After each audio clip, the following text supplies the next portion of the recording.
O eto na, may mga nasampulan doon sa mga pumirma na pabor sa impeach VP Sara. May mga congressman na kung saan sinampulan ng taumbayan. Paano? Eto, panoorin nyo.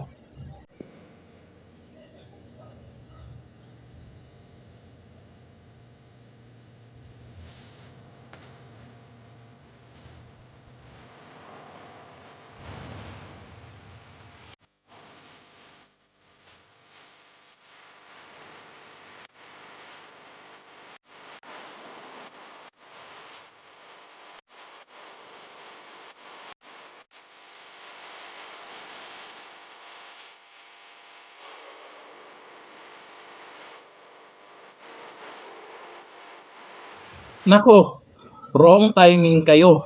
At nabisto kung sino-sino yung pumirma doon, nalaman ng distrito nyo, at isa yan ang nangyayari ngayon. May mga ibang lugar pa na ganun ang nangyayari sa galit po ng nasasakupan nila.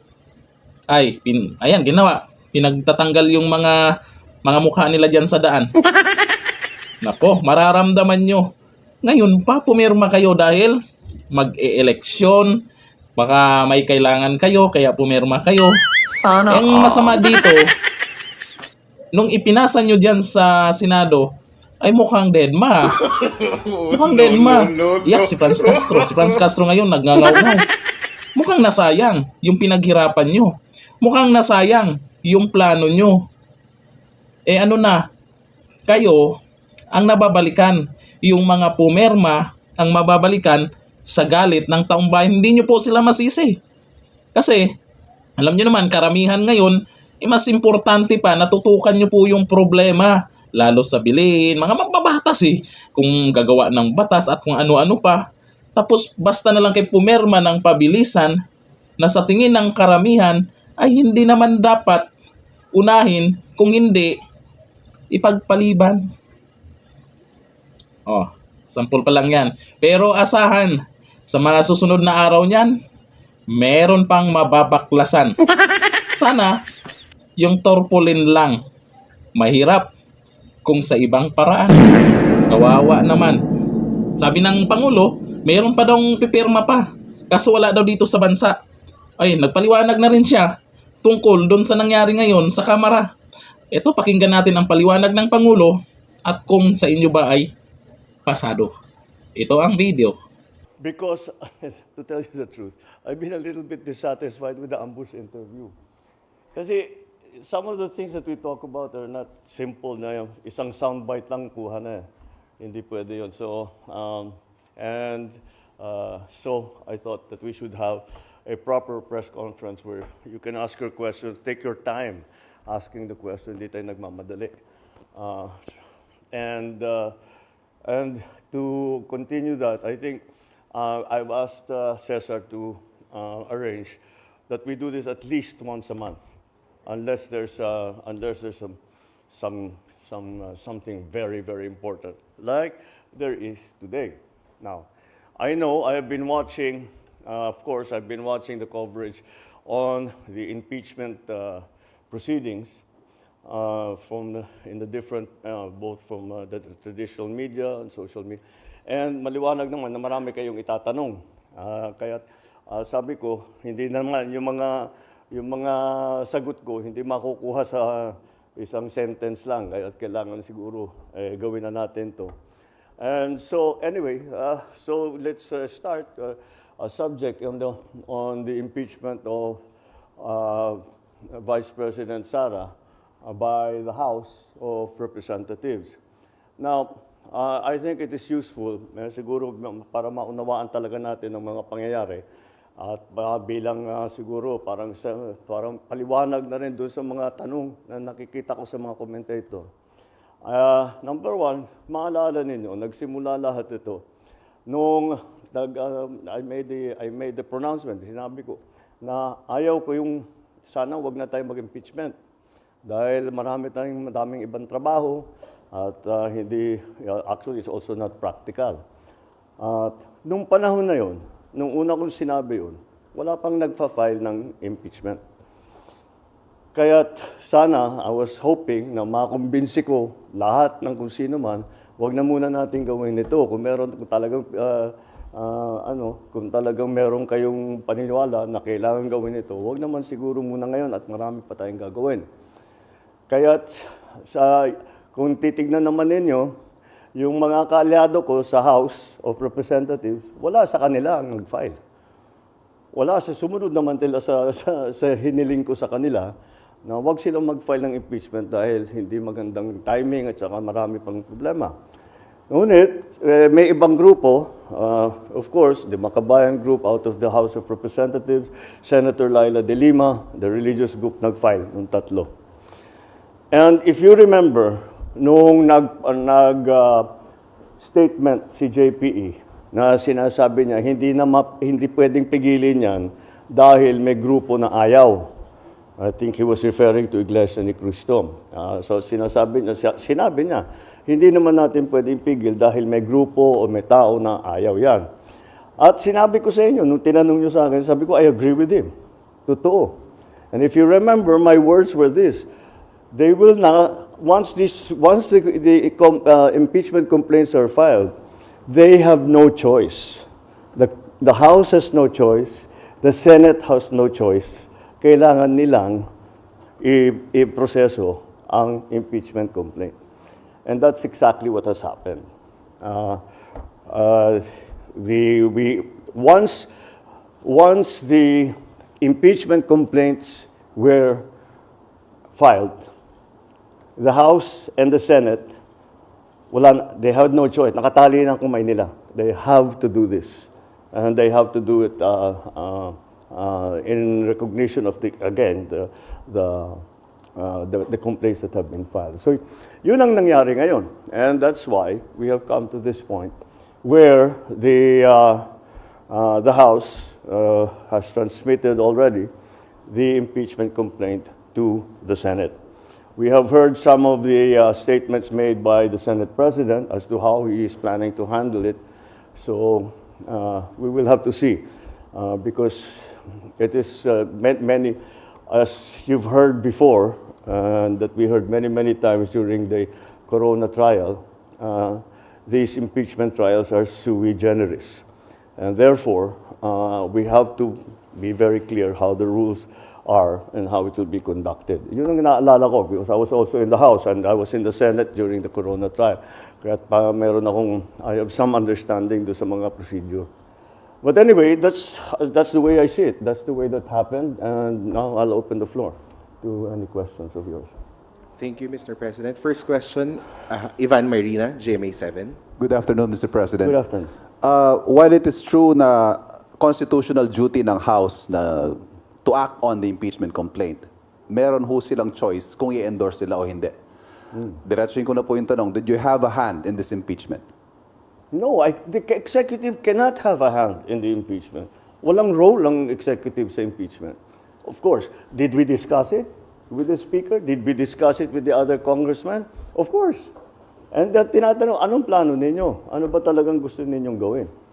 And that's it. Well, nandito na ito. Hindi na namin maiwasan. But the conventional thinking, Mr. President, is that nothing comes to pass in the House without the President or without Malacanang's blessing. Well, you give me too much credit. But again, what the House has done is clearly the mandate that they have been, the constitutional mandate that they have to proceed with the impeachment complaints. So that's why I think they're just following the procedure. Ang punot dulo nito na-transmit nila ang impeachment complaint sa upper house. One last point from my end, Mr. President. Kapansin-pansin na unang pumirma sa endorsement ng anak ninyo. Did he seek your advice on this, and what did you tell him? Of course, he did. And I said, it was very simple, but I told him. And he said, you know, mukhang magpipirmahan na. What's your opinion on what I should do? And I told him, I said, the process is begun. it has, parang batas yan eh. When you're in the legislature, when you file a bill, okay, House Bill number 1, 2, 3, etc., etc. Pag file mo niyan, that bill takes a life of its own. Kahit anong gawin ng congressman na nag-file o senador na nag-file, kahit ayaw niya yung mga changes na magagawin doon sa kanyang bill, wala na siyang magagawa. Because the bill is going through the process as it should. And part of that process will be amendments, etc., additions, all that. The impeachment complaint is exactly the same. Once it has been filed, there is a procedure that needs to be followed already. So sabi ko, andyan na tayo, sabi ko kay Kong Sandro, sabi ko sa kanya, the process has already begun. So, it's your duty now to support that process. So do your duty. That's what I told him. Do your duty. You have to support the process. You are constitutionally mandated to carry out that process. And you are a congressman, so do your duty. That's what I told him. I didn't know you'd be the first to sign, though. Maricel Halili, News 5. Sir, magandang hapon po. Good afternoon. Sir, you were very vocal before na ayaw niyo po ng impeachment because it's not the right time. But now na it's there already, paano niyo po ito nakikita na makakaapekto, especially dun sa mga ongoing priorities? Well, it depends on how the Senate chooses to handle it. Hindi pa maliwanag kung ano yung plano ni Senate President at saka yung ating mga senador. Kung paano nila gagawin, if they will immediately convene, if they will still study the rules, if they are going to wait until the next session. So we'll have to wait until they decide on how it's going to be. Pero just to be categorical about it, sir, don't you see this as a defiance in a way, considering na naging vocal na po kayo before that this is not the right time, and yet nag-proceed pa rin yung impeachment case? No.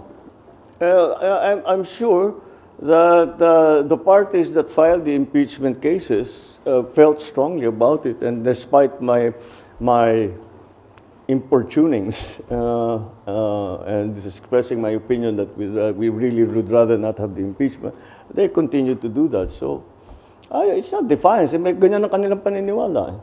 Sa kanilang paniniwala, kailangan gawin ito.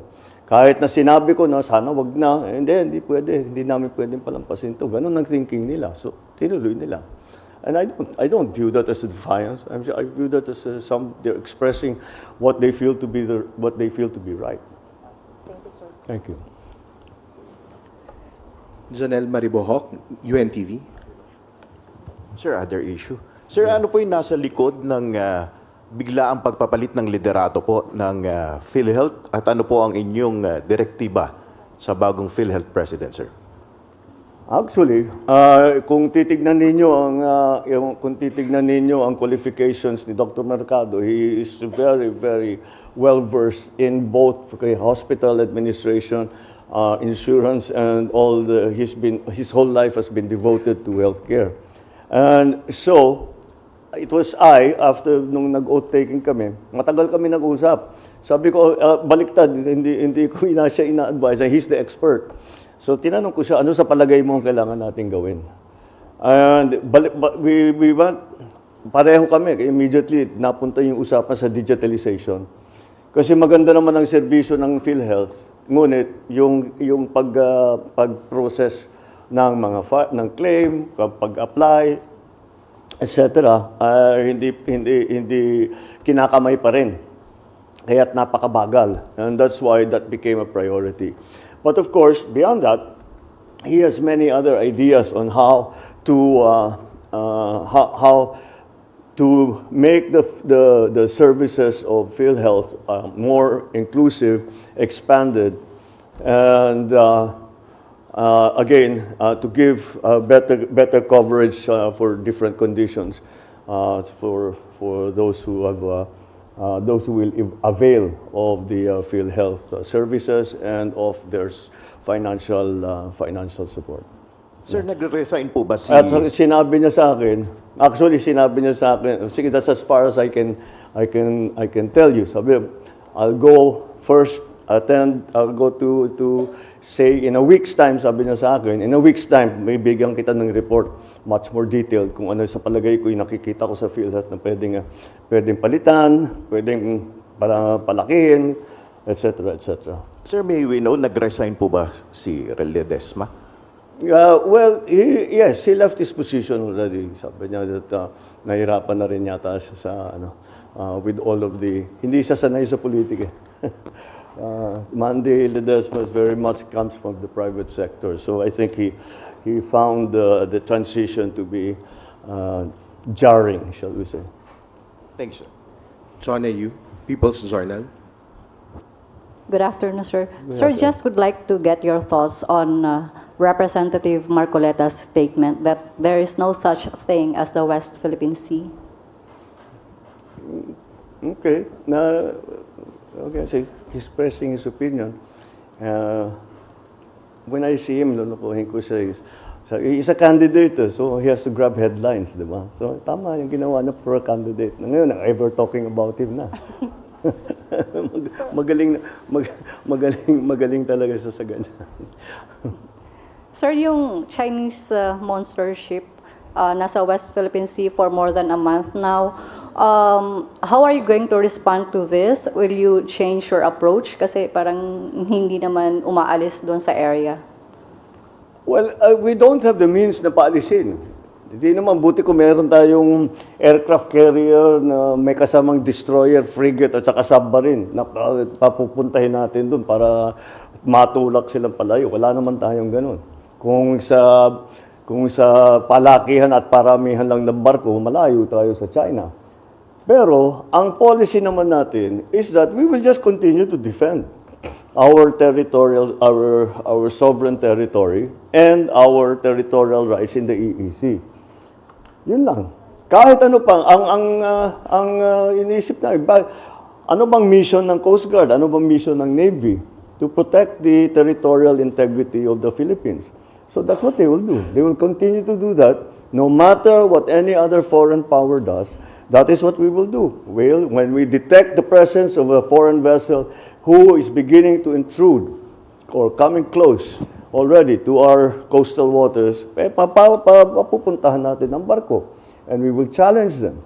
And we will make sure that they know that this is what they are doing is illegal. Of course, they will counter saying that they're doing regular peacekeeping law enforcement patrols.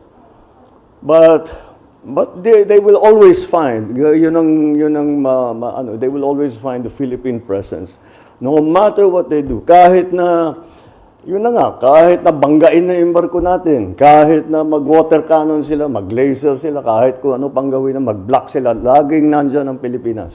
We will always be there protecting our territory. We will always be there making sure our fishermen are able to exercise their sovereign rights. Nandyan lagi. That's their mission. And if their presence helps to, kasi kung minsan napapaalis nga nila kahit yung malalaking barko, then better. Then then they will have achieved what they are supposed to do while they are patrolling our waters. Sir, last na lang from me. Sir, last week you said na you had a deal with China. Nagbigay kayo ng kondisyon sa China na you will pull out the typhoon missile if and when China will stop its aggression. Nag-respond na po ba ang China about it? No. No. I didn't expect them to either. Because no, I didn't expect them to, and they haven't responded specifically. They've responded in general terms, saying that what they do is a lawful exercise in law enforcement and all that. But no, nothing specific on the missiles, nothing specific about the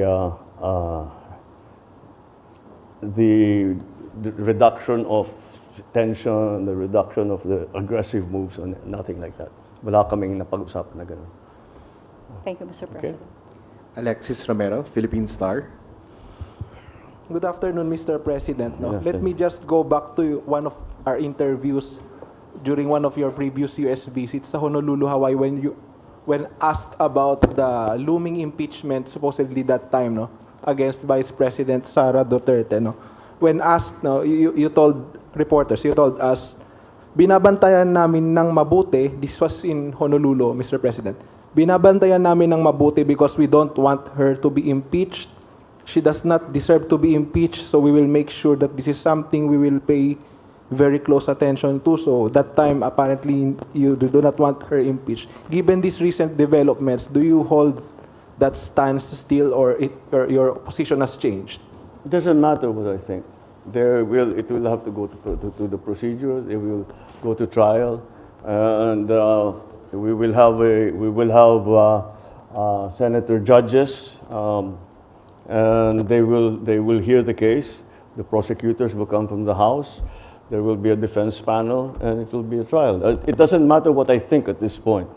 That was my opinion. That's my opinion when I was asked that. None of this had happened yet.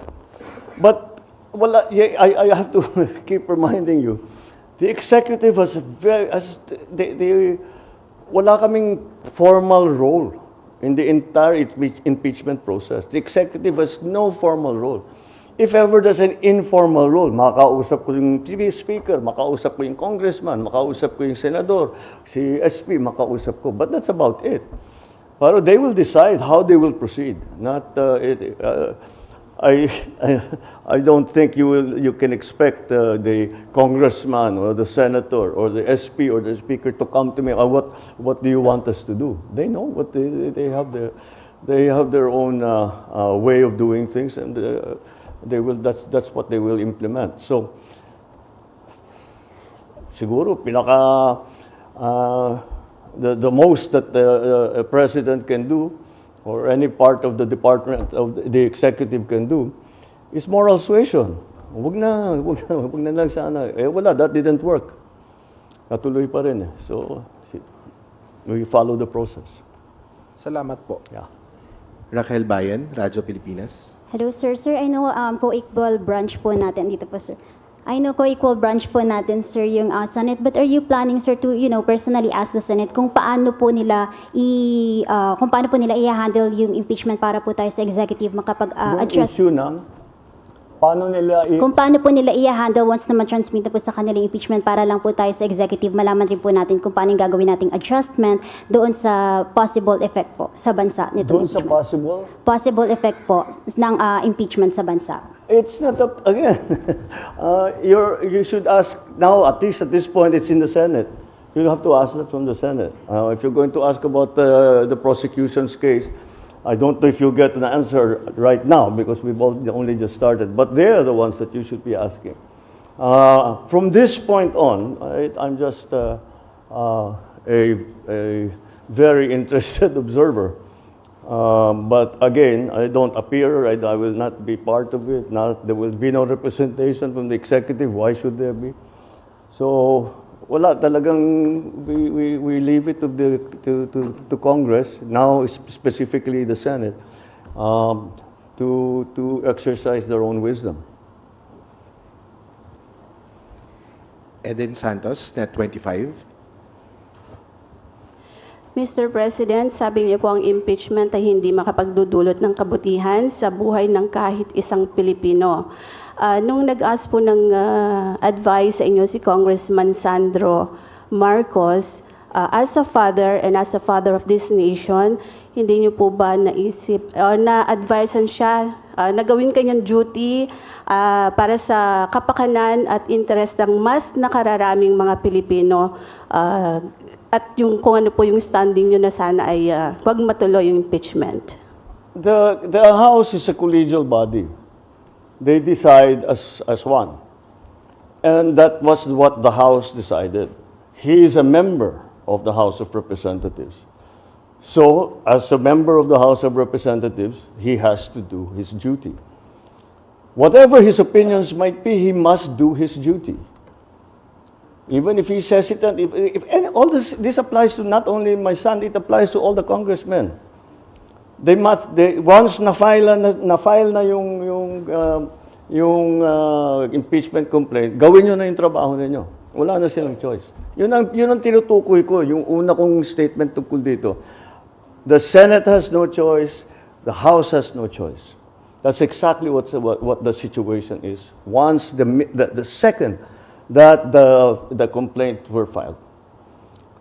Ang government po ba ay ready kung ano man po yung maging effect implication nung sakaling matuloy po yung impeachment trial sa Senado? Anong, If in case po na may effect kasi magtatrabaho po sila, baka well, we maapektuhan yung don't know nga. kanilang... Antayin natin kung ano yung gagawin nila. Because I don't know. Hindi pala, wala tayong timetable, wala tayong paano yung pag-eco-conduct, what are the rules that will be followed, etc. Antayin natin. It's, again, it is up to them how they decide to have their trial. When they have their trial, what are the rules for the trial, how they will conduct it, etc., etc. So, who will be the presiding judge? If we have a senator judge, who will be the presiding? All of that. Last na lang po, wala po bang plano ang ating Pangulo na pakiusapan po sila? Kayo po, wala po ba kayong plano bilang Pangulo ng ating bansa para pakiusapan mo sila na huwag nang ituloy yung impeachment dahil baka abala nga naman po sa trabaho ng ating gobyerno at syempre sa buhay at pamumuhay ng ating mga kababayan? The Senate has no choice. The House has no choice. They have to do this now. Once the impeachment complaint was filed, tumakbo na ang proseso. At kung hindi nila ipatakbo yung proseso, then they are delinquent in their duties. That's why they just have. That's what I meant. The House has no choice. They have to proceed with the impeachment complaint. The Senate now has no choice. They have to try the impeachment complaint. So making pakiusap, doing that, it won't change anything. It won't change anything. They still have to have a trial. Chona Yu, in People's Journal. Sir, natapos na yung session kahapon ng Congress. Magpapatawag po ba kayo ng special session para so that the Senate can proceed with the If impeachment the trial? senators ask for it, yes. Again, sila ang magde-decide. Hindi kami ang nagde-decide dito. If the Senate President calls me up on the telephone, the senators, kinausap ko yung mga senator kung pwede ba mag-special session, sure, gagawin ko. Pero kung wala silang request na ganun, ibig sabihin, may iba pa silang ginagawa. They're not yet ready. Wala pang request ngayon, sir. How? Wala pang request as we Napakaaga speak. naman, they just got it yesterday. Thank you, sir. Oo. Ann Soberano, Bombo Radio. Sir, good afternoon. Just want to get your thoughts lang, sir.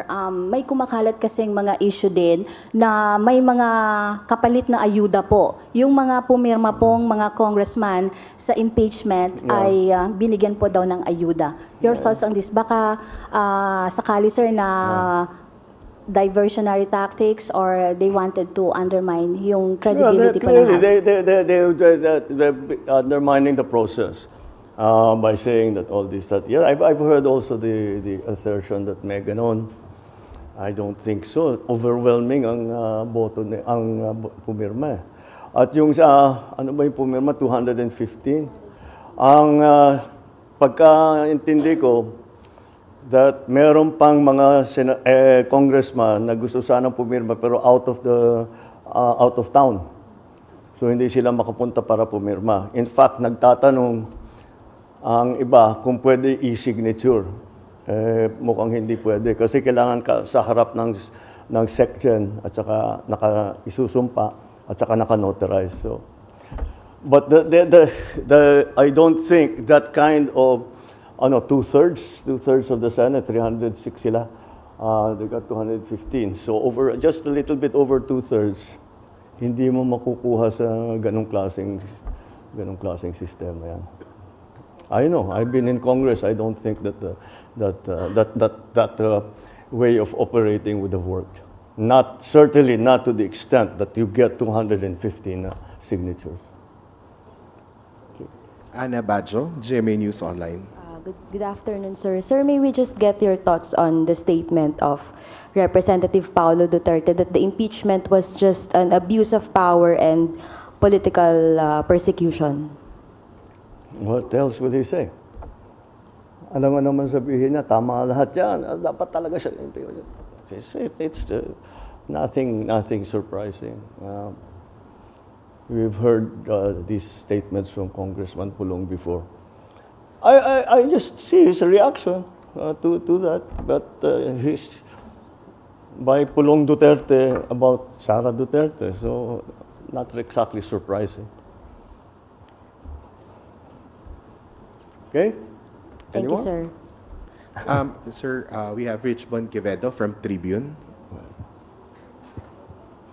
Sir, may I ask you, do you agree that somehow your opinions or statements has influenced certain members of Congress?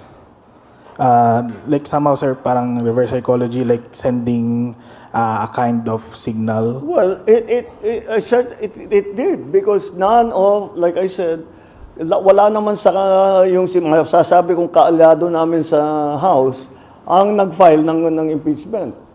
Kasi yan ang pakiusap ko sa kanila, huwag na kayo mag-file ng impeachment.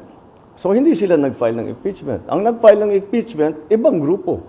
Hindi mo masasabi yung grupo yung kaalyado ko. So they just did what they felt was needed to be done. Thank you, sir. Thank you. Sir, Heidi Sampang, DZAS. Good afternoon, Mr. President. I know nag-i-start pa lang naman po ito, pero gaano po kaya tayo kahanda sa economic impact po ng impeachment trial at posible po kasi itong makaslow down sa atin pong momentum? I doubt it very much. Hindi naman siguro. Wala akong nakikita magiging effect na gano'n. Basta't patuloy yung ang ating pinaplano, lahat ng ating mga strategy tungkol sa investment, tungkol sa mga bagong structural changes na lagi kong pinag-uusapan. But yun lang naman ang tinitignan ng investor rin na. So I don't think it will have any effect. Okay, thank you, sir. Yeah. Julie Aurelio, Inquirer. Good afternoon, sir. If I may recall your statement last year, prior to the filing of the impeachment complaints, you said that you didn't want impeachment complaints to be filed because it would only distract legislators from doing their jobs. It will not serve or benefit any Filipino. Given that, what's your guidance to Congress so that they won't be? I do not give guidance to Congress.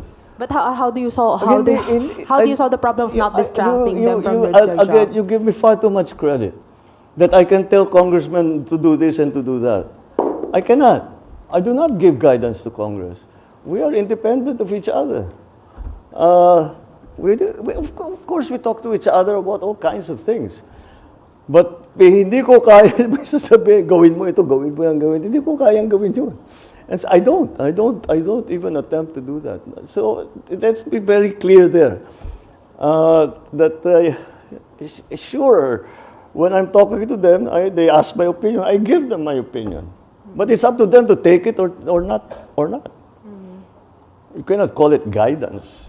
But are you not afraid that it might derail your effort or it might derail priority measures in Congress because because the Senate will be busy with the impeachment. So slowly, please. I cannot understand. Are you not afraid that you were afraid before that the impeachment process might derail or might sidetrack the priority measures of your administration? Given that this is already happening, are you not fearful or afraid that it might actually come to pass? Your fears from before.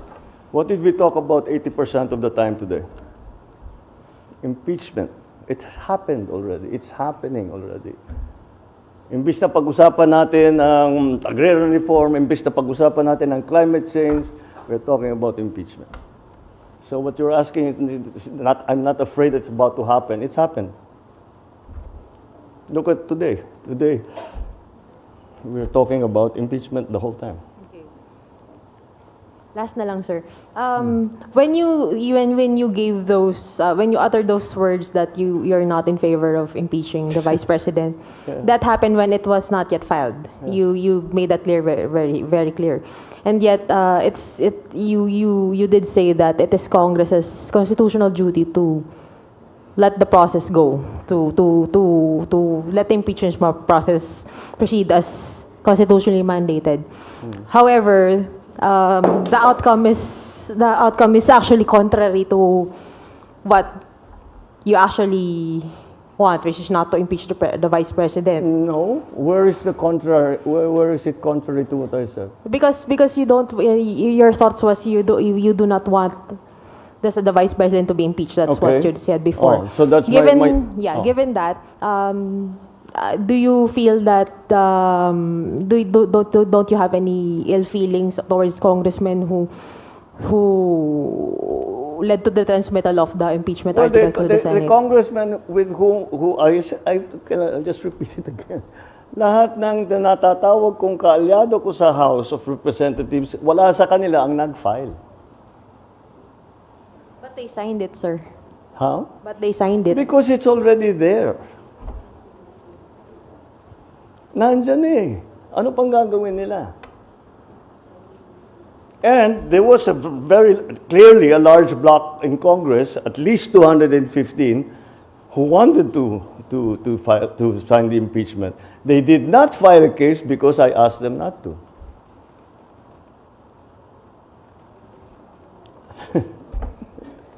Paikot-ikot na tayo. I'm sorry? Mr. President, did you not ask them not to sign the impeachment complaint? Since sabi niyo po na napakiusapan niyo sila. Nobody filed. None of the members of the parties that we are in alliance with Yes. filed an impeachment complaint. Yes po, sabi niyo napakiusapan niyo sila na wag mag-file kaya wala pong nag-file na kaalyado ninyo. Hindi niyo rin po ba sila napakiusapan na wag mag-sign dun sa itinransmit sa Senado Ay, para wala sa na akong pakialam doon. Tapos na, it's already in the House. That's the House decision. Yung congressman ang magde-decide kung ano yung gagawin niya. Dahil pananagutan nga ng House of Representatives yan. You keep this constant implication that I am somehow giving instructions and making utos do this and do that and do that. That's not the case at all. That's not how it works. Not at all. Not at all. Thank you very much, Mr. President. All right? Okay na tayo. Oh, sige. Thank you. Okay, see you next month. Oh, ano sa tingin nyo? Yung Pangulo ba natin ay mukhang hugas kamay ah. Wala daw siyang magagawa. Eh wala. Doon na lang tayo maniwala sa pinagsasabi niya. Pero, nakikita nyo naman kung paano siya mag-react doon sa sinasabing, bakit nangunguna yung anak mo sa pagpirma? Sana naman, Pangulong Bongbong Marcos. Pero, huwag kayong mag-alala sa mga galit dyan sa ginawa ng administrasyon ngayon, lalo sa Kamara. Parating na ang eleksyon. Magtulungan tayo, pro-Duterte, anti-Duterte, na bantayan ang eleksyon kung may mangyayaring milagro. Maganda, patas. Di ba? Patas para alam natin kung sino talaga yung totoong pinili ng mga botante. Abangan natin sino kaya ang manalo, pero kung maaari, para patas, para maging balance dyan sa Senado, ipasok natin yung mga inendorso ni dating Pangulong Duterte or yung Duterte candidates. Di ba? Ganito na, thank you. Bye-bye.